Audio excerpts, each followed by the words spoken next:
మీ car EMI కట్టలేకపోతున్నారా? మీ car EMI మేము కడతాం. ఈ నెంబర్కి కాల్ చేయండి.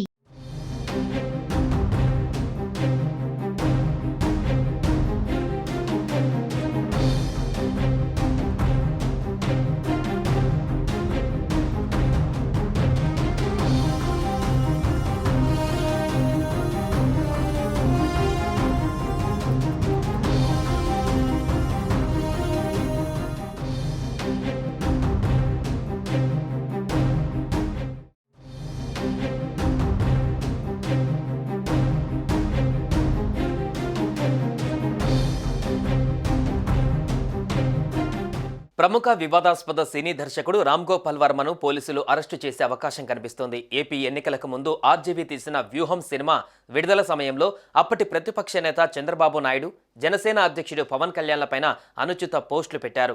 దీంతో ఆయనపైన ఇటీవలే ప్రకాశం జిల్లాలో జనసేన నేతల ఫిర్యాదు మేరకు కేసులు నమోదయ్యాయి. ఈ కేసులో విచారణకు హాజరు కావాలని ఒంగోలు పోలీసులు స్వయంగా ఇంటికెళ్లి నోటీసులు ఇచ్చినా హాజరు కాలేదు. ఇవాళ కూడా విచారణకు రావడం లేదని ఆర్జీవీ చెప్పడంతో మరోసారి ఆయన ఇంటికి చేరుకున్నారు పోలీసులు. విచారణకు హాజరు కాకపోవడంతో ఆయన్ను అరెస్టు చేస్తారని సమాచారం. ఈ నెల 19న విచారణకి హాజరు కాకుండా డైరెక్టర్ రామ్ గోపాల్ వర్మ వారం రోజులు గడువు కోరడంతో ఆయన విజ్ఞప్తి మేరకు ఇవాళ హాజరు కావాలని 20వ తేదీన పోలీసులు మరోసారి నోటీసులు ఇచ్చారు. ఆర్జీవీని విచారించేందుకు ఒంగోలు రూరల్ సర్కిల్ కార్యాలయంలో అన్ని ఏర్పాట్లు చేశారు. తీరా ఆయన విచారణకు హాజరు కానని చెప్పడంతో అరెస్టుకు రంగం సిద్ధం చేసినట్టుగా తెలుస్తోంది. హైదరాబాద్లోని రామ్ గోపాల్ వర్మ ఇంటికి ఒంగోలు పోలీసులు ఇప్పటికే చేరుకున్నారు. CM Chandrababu Naidu, deputy CM Pawan Kalyan, మంత్రి నారా లోకేష్ ఫోటోలు మార్పింగ్ చేసి ఎక్స్లో పోస్ట్ చేసిన కేసులో వర్మ విచారణ ఎదుర్కొంటున్నారు. అయితే రామ్ గోపాల్ వర్మ వ్యవహారంపైన జిల్లా పోలీసులు సీరియస్గా ఉన్నారు.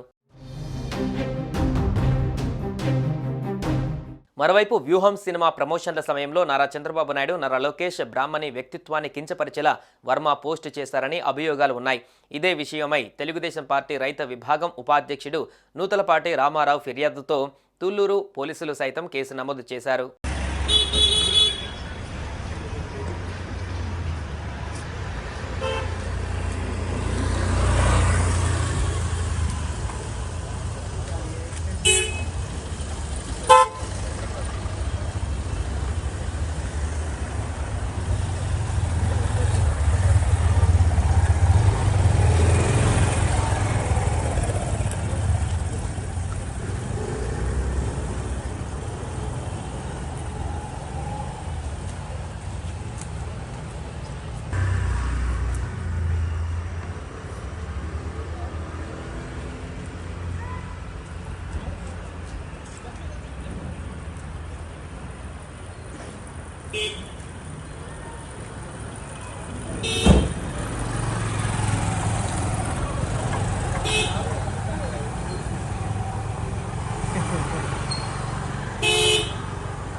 సుమన్ టీవీలో మీ పర్సనల్ అండ్ బిజినెస్ ప్రమోషన్స్ కోసం కింది నెంబర్కి కాంటాక్ట్ చేయండి.